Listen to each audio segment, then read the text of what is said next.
নলবাৰীৰ বাঁহজানিৰ ঘটনাৰ পিছত দিলীপ শইকীয়াৰ হঠাৎ নৰম স্থিতি। বাঁহজানি মণ্ডলৰ সভাপতি মিণ্টু তামুলীক লৈ নৰম স্থিতি এতিয়া দিলীপ শইকীয়াৰ এক প্ৰকাৰ পথ পৰিৱৰ্তন হৈছে। মিণ্টু তামুলীক লৈ বৰক্ষেত্ৰীৰ এখন সভাত পুনৰ নৰম সুৰ দিলীপ শইকীয়া। দলীয় অনুশাসনৰ স্বাৰ্থতহে হেনো মিণ্টু তামুলীক ধমক দিছিল দিলীপ শইকীয়া।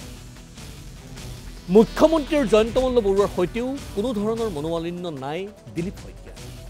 ৰঙিয়াৰ এখন সভাত মোৰ অলপ ভুল হৈছিল বুলি স্বীকাৰ কৰিছিলোঁ। তেনেধৰণৰ আচৰণ নকৰাটো বা তেনেধৰণৰ আচৰণ কৰাটো উচিত নাছিল বুলি মন্তব্য দিলীপ শইকীয়াই। কিন্তু ইয়াত নেগুৰ পেলাই দিয়া ধৰণৰ কোনো কথা নাহে বুলি মন্তব্য দিলীপ শইকীয়াৰ। ৰাজহুৱা স্থানত নেতাই কথা কওঁতে সংযম বৰ্তাই ৰাখিব লাগে। সকলো মানুহৰে ভুল হয়, ভুলৰ পৰা মানুহে শিক্ষা ল'ব লাগে। কিন্তু এনেকুৱা নহয় যে দিলীপ শইকীয়াৰ খং নাইকিয়া হৈ যাব। দলৰ অনুশাসন ৰক্ষাৰ ক্ষেত্ৰত মাজে মাজে খং উঠি থাকিব লাগিব বুলি মন্তব্য দিলীপ শইকীয়াৰ। মুঠৰ ওপৰত গোটেই প্ৰক্ৰিয়াটোতে দিলীপ শইকীয়াৰ আজিৰ মন্তব্যই এক বিশেষ মাত্ৰা প্ৰদান কৰিছে। শুনোৱা হওক কি ক'লে দিলীপ শইকীয়াই। মই সিদিনা আপোনালোকে সেইটো প্ৰশ্নৰ কাৰণে বাট চাই আছে, সেইটো প্ৰশ্ন আকৌ উত্তৰ দিম। নলবাৰীত যিহেতু আহিছোঁ, আমাৰ দলৰ কিছুমান নীতি নিয়ম আছে, সেইখিনি আমি মানি চলি আজি এনেকৈ ধুনীয়াকৈ আমি আজি আহিছোঁ, ইয়াত ক'তো খেলি মেলি হোৱা নাই। সুন্দৰভাৱে মানুহখিনি আমাক হাত ধৰি সোমাই দিছে। সিদিনা সেইটো নোহোৱাৰ কাৰণে মই মণ্ডল সভাপতিক এটা অনুশাসন ঠিক কৰাৰ কাৰণে ধমক এটা দিছোঁ। তাত বাদে একো নাই। আপোনালোকে কয় জয়ন্ত মল্লৰ লগত দিলীপ শইকীয়াৰ কাজিয়া, কাৰোবাৰ লগত কাজিয়া, এইবিলাক কোনো নহয়, এইবিলাক মিছা কথা, এইবিলাক প্ৰকাশ নকৰিব। জয়ন্ত মল্ল, ডক্টৰ হিমন্ত বিশ্ব শৰ্মা, দিলীপ শইকীয়া, সৰ্বানন্দ সোণোৱাল, নাৰায়ণ ডেকা, এটা পৰিয়ালৰ প্ৰতিগৰাকী সংবেদনশীল সদস্য, দায়িত্বশীল সদস্য।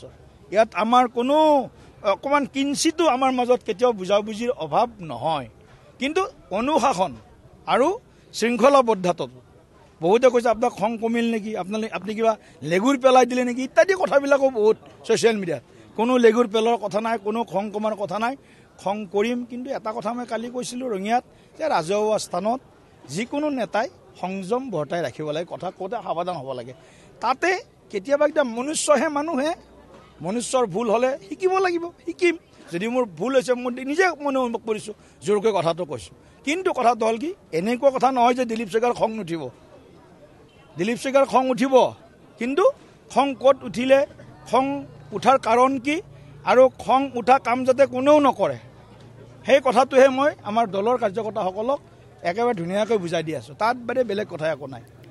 খং উঠি থাকিব, সৰু সৰুকৈ খং উঠি থাকিব মাজে মাজে, খং নাইকিয়া হৈ নাযায় দিলীপ শইকীয়াৰ। দহৰ স্বাৰ্থত, দেশৰ স্বাৰ্থত আৰু দলৰ স্বাৰ্থত। মই সিদিনা সেয়া হ'ল দিলীপ শইকীয়াৰ মন্তব্য। এতিয়া দিলীপ শইকীয়াৰ খঙে কি মাত্ৰা পায়গৈ, বা সিদিনাখনি দিলীপ শইকীয়া ডাঙৰীয়াই যিধৰণে মন্তব্য প্ৰকাশ কৰিছিলে ৰাজহুৱা স্থানত, যে কাইলৈৰ ভিতৰত মণ্ডল বিজেপিৰ সভাপতিক আঁতৰাব লাগিব, সেয়া কিমান কাৰ্যকৰী হ'ল বা দিলীপ শইকীয়াৰ পৰিৱৰ্তন কিমান হ'ল সেয়া ৰাইজে দেখিছে। যি কি নহওক সেয়া বিজেপিৰ ভিতৰৰ কথা, বুজিছে কোন শক্তিশালী কোন শক্তিহীন।